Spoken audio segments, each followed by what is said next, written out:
Ang pakikiapid ay isang laso na pumapasok sa puso, nagwawasak sa mga hibla ng pag-ibig sa isang magkarelasyon. Ang nagsisimula bilang bulong ng pagnanasa ay madalas na humahantong sa isang bagyong puno ng lungkot, nag-iiwan ng maraming buhay na nasisira sa kanyang landas. Sa mga anino ng ipinagbabawal na pag-ibig, ang kabayaran ng pagtataksil ay mga luha at kung minsan ay trahedya. Ang ating pag-uusapang kaso sa araw na ito ay naganap sa bansang Vietnam, na may kinalaman sa pag-ibig, pagtataksil, at nakamamatay na paghihiganti na nag-ugat sa isang nakakikilabot na kwento. Isang tila pangkaraniwang babae na pinapatakbo ng baluktot na emosyon ang nagkimkim ng isang madilim na lihim na humantong sa isang nakakagimbal na pagpatay. Welcome to Pinoy Crime Journal. Dito sa ating channel, susuriin natin ang mga totoong kwentong krimen na gumimbal sa iba't ibang bahagi ng mundo. Mula sa mga headline-grabbing cases hanggang sa mga hindi pa nare-resolbang krimen, hihimayin natin ang bawat detalye, bawat saksi, at bawat ebidensya. Samahan ninyo akong alamin ang katotohanan sa likod ng mga krimen na ito. Huwag kalimutang mag-subscribe at i-click ang notification bell para hindi ninyo ma-miss ang kahit isang episode. Simulan na natin ang paglalakbay sa mundo ng krimen. Ito ang Pinoy Crime Journal. Wala akong masyadong malalim na impormasyon tungkol sa personal background ng parehong suspect at biktima. Kaya't agad akong tutungo kung paano naganap ang krimen at kung ano ang dahilan nito. Mangyaring unawain na gagamitin ko lamang ang mga apelyido ng mga taong sangkot sa kasong ito dahil mahirap bigkasin ang kanilang buong pangalan. Ito rin ay para sa kalinawan ng lahat ng ating taga-subaybay. Bandang 10 ng umaga noong December 3, 2019, habang nagpapahinga sa nurse station, kumuha si Miss Han, 29 na taong gulang, isang nurse sa Department of Internal Medicine sa Tay Binlang Hospital, ng isang cup ng milk tea mula sa refrigerator upang inumin. Matapos makainom ng kaunti, nakaramdam si Miss Han ng kakaibang amoy at sinabi sa kanyang mga kasamahan na parang may kakaiba sa milk tea. Agad namang tumakbo si Miss Han papunta sa CR, sumuka, at bumagsak sa sahig, habang nangingisay, nanlilisik ang mga mata at bumubula ang bibig. Agad na dinala sa emergency room si Miss Han ng kanyang mga kasamahan. Ngunit hindi siya nakaligtas. Ang pagkamatay ng nurse ay nagdulot ng kaguluhan sa Tay Binlang Hospital. Maraming nagsabi na ang biktima ay namatay dahil sa sakit sa puso o posibleng stroke. Ang lahat ng ingay ay natapos ng kunin ang bangkay ng kanyang pamilya pauwi upang paghandaan ang kanyang libing. Walang naisip ang pamilya ng biktima na kahit anong dahilan sa biglaang pagkamatay nito. Ngunit ang mga kasamahan ni Miss Han sa ospital at lalo na ang mga doktor sa Tay Bin General Hospital na lumahok sa emergency treatment ng biktima ay nagduda. Batay sa kanilang karanasan na posibleng ang ikinamatay ni Miss Han ay dulot ng pagkalason. Bukod pa rito, ang kakaibang pagkamatay ng biktima ay nakakuha rin ng atensyon ng mga pulis. Mula sa mga paunang hinalang ito, ang Tay Bin City Police Department ay nagsimulang magsagawa ng investigasyon. Batay sa palagay na kung siya ay namatay dahil sa sakit, hindi magkakaroon ng pagsuka, pangingisay o pagbula ng bibig ang biktima. Maayos ang biktima na bumalik sa nurse station upang magpahinga. Nang makainom na siya ng milk tea ay doon na nagpakita ng kakaibang sintomas ang kanyang katawan. Mula sa hinalang ito, napagpasyahan ng mga investigador na ang milk tea na ininom ni Miss Han ay posibleng may problema. Agad na inilunsad ang investigasyon, maingat na isinagawa ang pagsusuri sa pinangyarihan ng krimen, at ipinadala ang mga natirang milk tea sa Institute of Criminal Science ng Ministry of Public Security. Ang resulta ng pagsusuri ay nagpakita na ang milk tea na nainom ng biktima ay naglalaman ng cyanide. Ito ay isang napakalakas na lason na maaaring magdulot ng agarang kamatayan kahit nasa napakaliit na dami ang nahalo sa pagkain o inumin. Mula dito, napag-alaman ng ahensya ng investigasyon na ito ay isang kaso ng pagkalason at ang salarin ay isang brutal at malupit na tao na nagnanais na agarang patayin ang biktima. Ang estilo ng pagpatay ay sinadya at nagpapakita ng kinikimkim na matinding pagkasuklam ng salarin sa biktima sa hindi pa matukoy na dahilan. Mula sa nasabing pagsusuri, nakatutok ang investigasyon sa paghahanap ng mga maaaring nakaalitan ni Miss Han sa Tay Binlang Hospital kung saan siya nagtatrabaho. Gayunpaman, nalaman ng mga investigador na si Miss Han ay isang mabait, masipag at matulungin na tao na hindi kailanman nagkaroon ng alitan kaninuman sa trabaho. Siya pa nga ang palaging tumutulong sa kanyang mga kasamahan, laging mabait at magiliw sa mga pasyente at mahal ng lahat. Nagpatuloy ang mga pulis ng mas malalim na investigasyon sa buhay ng biktima at nalaman na ang kalagayan ng pamilya ni Miss Han ay napakahirap. May 3 siyang maliliit na anak na babae. Ang pinakamatanda ay nasa 3 baitang sa elementarya at ang pinakabata ay 15 buwan pa lamang.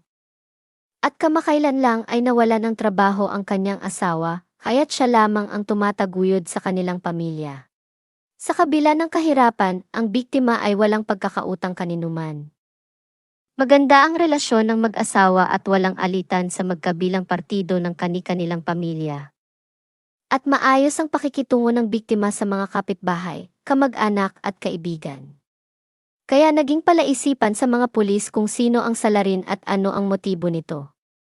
Dahil sa nakalap na mga impormasyon, natanggal ang posibilidad ng panloob na alitan sa ahensya, kung saan nagtatrabaho si Miss Han, pati na rin sa kanyang pang-araw-araw na buhay sa bahay at sa kanilang lugar. Nagpa siya ang ahensya ng investigasyon na mag-focus sa paghanap ng taong nagdala ng milk tea noong December 2, 2019 sa Internal Medicine Department. Ayon sa paglalarawan ni Miss Lee, ang kasamahan ni Miss Han na tumanggap ng milk tea mula sa nagpadala, na ang taong nagdala ng milk tea noong araw na iyon ay isang babae, na nakasuot ng itim na damit, may face mask, at may suot pang salamin. Mula sa impormasyong ito, ipinagpalagay ng investigador na ito ay hindi isang ordinaryong tagapagdala ng mga orders, kundi isang taong direktang sangkot sa kaso. Upang matukoy ang kinaroroonan ng babaeng ito, sinuri at siniyasat ng pulisya ang napakaraming milk tea shops sa Taibin City at mga kalapit na distrito. Sa wakas, natukoy din nila ang isang milk tea shop kung saan in-order ito ng salarin. Ayon sa isang staff ng milk tea shop, may isang babaeng tumawag upang mag-order ng 6 cups ng milk tea noong December 2. At ang ibinigay nitong address ay isang pampublikong lugar. Ang tumanggap ng mga milk tea ay isang babae na nakasakay sa scooter, may suot na salamin, naka-helmet, at face mask, at nakasuot ng pangbuong katawan na damit na proteksyon sa araw. Sa pamamagitan ng pagsuri sa mga CCTV footage mula sa lugar kung saan natanggap ang order patungo sa Tay Binlang Hospital, natukoy na ang taong bumili, tumanggap at naghatid ng milk tea ay isang tao. Sa pamamagitan ng plaka ng motor, nalaman ng mga pulis na ang may-ari ng motor ay si Miss Trang, 24 na taong gulang. Natukoy din kung saan ito nakatira. Agad na isinailalim sa surveillance si Miss Trang ng pulisya para makumpirma ang kanilang hinala. Lumabas sa investigasyon na walang relasyon o anumang ugnayan sa pagitan ng biktimang si Miss Han at ang suspect na si Miss Trang. Ang taong may kaugnayan kay Miss Trang ay isa pang empleyado na nagtatrabaho rin sa Internal Medicine Department na kasama ni Miss Han na si Miss Yen. Ang ama ni Miss Yen ay kapatid ng ina ni Miss Trang. Sa makatuwid, sila ay magpinsang buo. Naging malapit din sila sa isa't isa simula pagkabata. Maging noong ikinasal si Miss Yen ay madalas na bumibisita si Miss Trang, nagluluto at kumakain silang magkasama. Sumasama din si Miss Trang sa family outing ng pamilya ng pinsan. Napaisip ang mga pulis na malaking posibilidad na ang talagang target ng suspect ay ang pinsan ito at hindi si Miss Han. Pero hindi nila matukoy ang tunay na motibo nito. Patuloy na sinuri ng mga investigador ang mga relasyon ni Miss Yen sa pamilya, kaanak, at mga katrabaho, pero walang lumabas na anumang problema. Ngunit, ang asawa ni Miss Yen na si Mr. Kuyen ay may ugnayan din sa suspect. Napag-alaman ang dalawa ay magkasosyo sa isang fitness gym na binuksan nila noon. Sa puntong ito, Lumitaw ang tanong sa investigasyon kung nagkaroon ng bawal na relasyon sina Miss Trang at Mr. Kuyen. Upang masolusyonan ang mga katanungan na kinaharap ng mga investigador sa kaso, noong December 25, 2019, naglabas ng desisyon ang Investigation Police Agency upang litisin ang kasong pagpatay, kasabay ng paglabas ng kautusan na temporaryong ikulong si Miss Trang para sa investigasyon.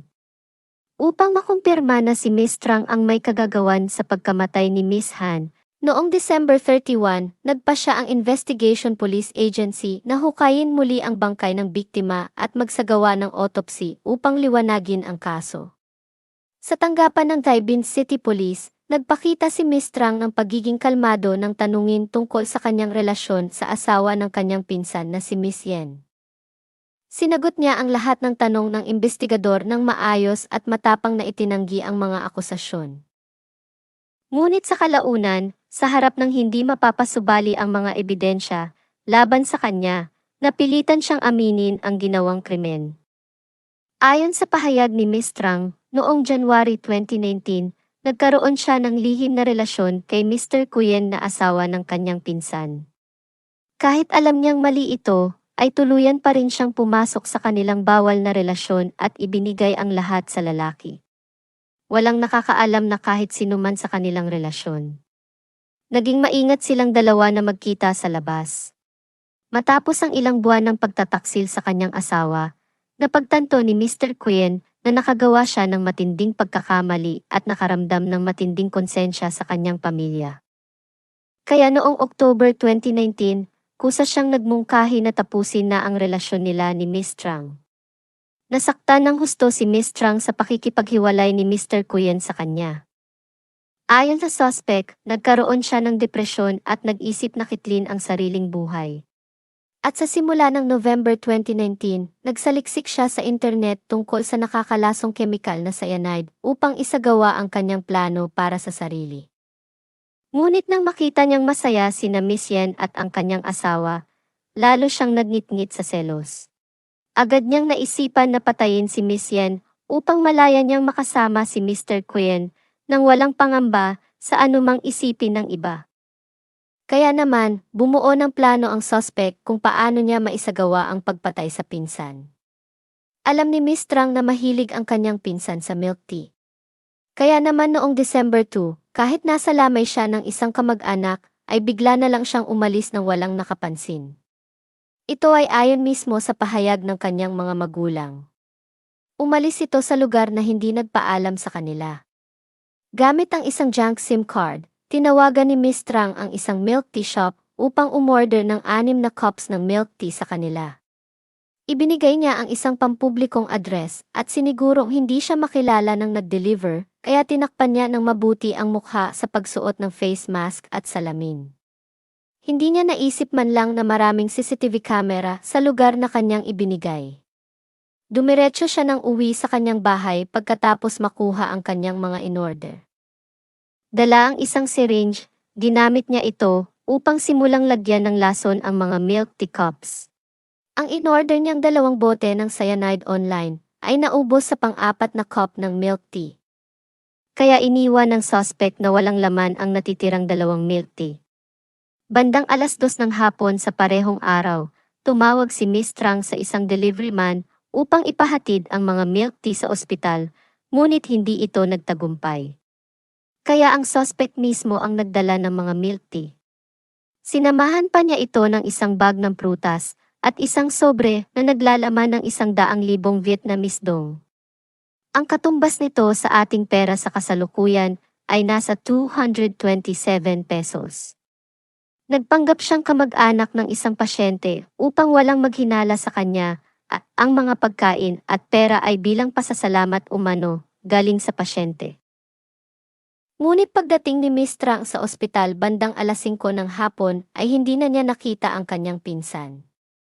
Maagang umalis si Miss Yen mga bandang 4:30 ng hapon. Iniwan na lamang niya ang mga pagkain at ang sobre ng pera sa isang nurse na naka-duty sa oras na iyon na si Miss Lee. Hindi naman naghinala si Miss Lee sa itsura ng babae kahit na sobrang natakpan ang mukha nito. Pagkaalis ng suspect, nilagay na lamang niya ang mga milk tea sa refrigerator. Tinawagan niya si Miss Yen upang ipagbigay alam na may nagpadala ng pasasalamat na regalo sa kanya galing sa isang pasyente. Bandang 6:00 ng gabi sa parehong araw, kinuha ni Miss Lee ang isang cup ng milk tea at binigyan din niya ng isang cup ang kanyang 9 na taong gulang na anak. Maswerte ang dalawa dahil ang kanilang nainom ay ang walang lason na mga milk tea. Kinabukasan, pumunta sa trabaho si Miss Yen at ibinigay sa kanya ang sobre at ang bag ng prutas. Nabanggit din ni Miss Lee ang tungkol sa mga milk tea na nasa refrigerator. Pagkatapos, nagbihis na si Miss Yen at nagpatuloy sa kanyang trabaho. Bandang 10 a.m. ng umagang iyon, kakatapos lang ni Miss Han na tumulong sa doktor sa isang operasyon. Kaagad siyang nagtungo sa nurse station upang magpahinga. At doon na nga naganap ang malagim na kamatayan ng biktima. Sa paglilitis, nagulat ang lahat sa mga revelasyon ni Miss Trang. At mas nagulat at nasaktan ang kanyang pinsan na si Miss Yen na may lihim na relasyon ang pinsan sa kanyang asawa at pinagplanuhan pa siyang patayin. Matinding dalamhati naman ang naramdaman ng mga naiwang pamilya ng biktimang si Miss Han. Wala siyang kahit na anong ugnayan sa problema ng suspect, ngunit siya ang nagbayad sa kasamaan nito. Nagbigay din ng pahayag sa naturang paglilitis si Mr. Kuyen. Labis niyang pinagsisihan ang pakikipagrelasyon kay Miss Trang na humantong sa pagkamatay ng isang inosenteng biktima. Sa huling pahayag ng salarin sa korte, humingi siya ng tawad sa pamilya ng biktima. Umaasa siyang magpapakita ng awa ang pamilya ng biktima at ang hurado at bigyan siya ng mababang sentensya. Nais niyang magkaroon ng pagkakataong magsimulang muli at tuparin ang kanyang responsibilidad sa pamilya ng biktima. Ngunit, naniniwala ang korte na ang krimen ng akusado ay isang pagpatay gamit ang isang pamamaraang maaaring pumatay pa ng maraming tao. Hindi maaaring bigyang katwiran ang kanyang ginawang krimen at ang akusado ay dapat na alisin sa lipunan. Kaya naman idineklara ng korte na ang akusadong si Miss Trang ay hatulan ng kamatayan.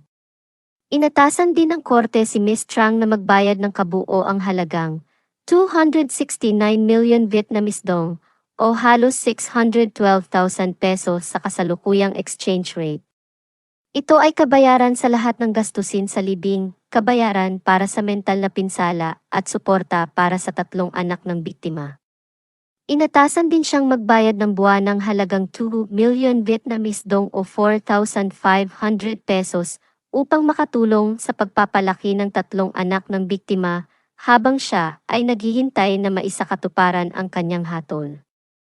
Tinangka din ni Miss Trang na iapila ang kaso, ngunit tinanggihan ng korte ang kanyang apila dahil sa walang bagong ebidensya na maaaring maipakita sa korte. Kaya naman, umaasa na lamang siya na mabigyan ng executive clemency sa hinaharap.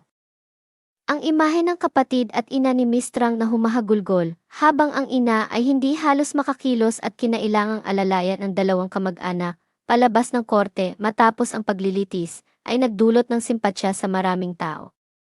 Mula nang mangyari ang insidente, hindi na naglakas loob lumabas ang ina ni Miss Trang upang makiharap sa mga tao, at maging ang kanyang ama ay hindi naging maayos ang kalusugan. Naiulat na tumigil na rin sa pakikipag-ugnayan kay Miss Trang ang kanyang pamilya. Ang kasong ito ay maging isang aral na walang magandang naidudulot ang pakikiapid. Bagkus, ito ay nakakasira hindi lamang ng pamilya ng biktima, ngunit ang pamilya din ng nakikiapid.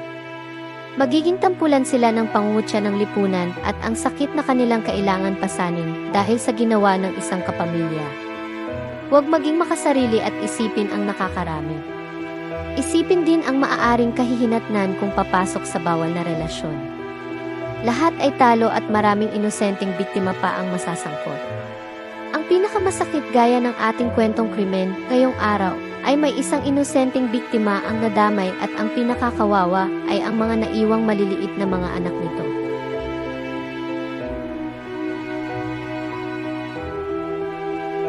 Maraming salamat sa inyong panonood dito sa Pinoy Crime Journal. Kung nagustuhan ninyo ang episode na ito, huwag kalimutang magbigay ng komento at i-share sa inyong mga kaibigan. Tandaan, mag-ingat at manatiling mapagmatsyag. Muli, ito ang Pinoy Crime Journal. Hanggang sa susunod na episode, paalam at magandang araw sa ating mga taga-subaybay.